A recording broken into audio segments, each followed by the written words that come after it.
Welcome to Shahi Effect.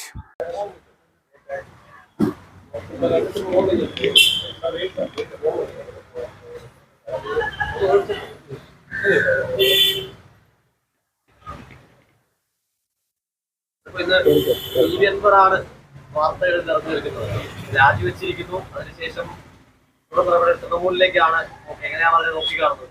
അല്ല, രാജിവെക്കുന്ന അദ്ദേഹത്തിന്റെ ഇഷ്ടമാണ്.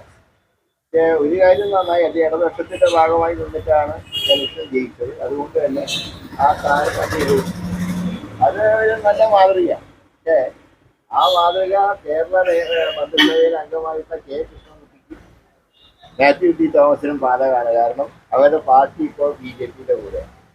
അപ്പോൾ ധാർമ്മികമായിട്ടുള്ള ഉത്തരവാദിത്വം ഉണ്ടെങ്കിൽ ആ പാർട്ടിയുടെ അംഗത്വം രാജിവെച്ച്, നിയമസഭാ അംഗത്വം രാജിവെച്ച് ഇടതുപക്ഷ ജനാധിപത്യ മുന്നണിയായിട്ട് ഇലക്ഷൻ എടുത്തിരിക്കാൻ അവർ ധൈര്യമാണ്. ഈ രാജി അവർക്കും ഒരു സൂചനയാണ്, അവർ ചെയ്യേണ്ട കാര്യമാണ്.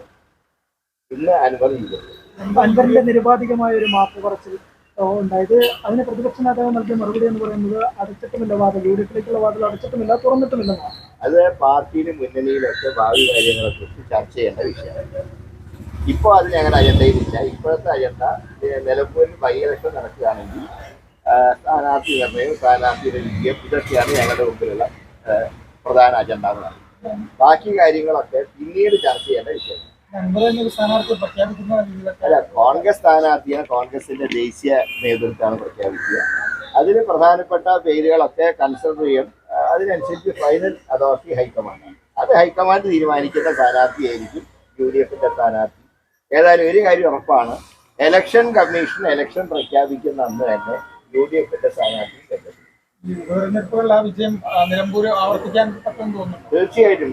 ഇതുവരെ ഉണ്ടായിരുന്നൊരു പരാതി UDFന്റെ സിറ്റിംഗ് സീറ്റുകൾ മാത്രമേ ജയിച്ചിട്ടുള്ളൂ, LDFന്റെ സീറ്റ് ജയിച്ചിട്ടില്ല എന്നാണല്ലോ. ആ പരാതി നിലമ്പൂരിലാണ് തരുന്നത്. അൻവർ സപ്പോർട്ട് തരുമെന്നാണ് പറഞ്ഞിരിക്കുന്നത്. അപ്പോൾ ഉപതെരഞ്ഞെടുപ്പിൽ ആര് പിന്തുണ നൽകിയാലും സ്വീകരിക്കും.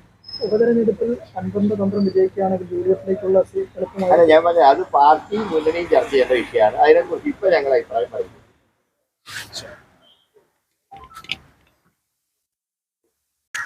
കൂടുതൽ വിശേഷങ്ങളുമായി വീണ്ടും കാണാം.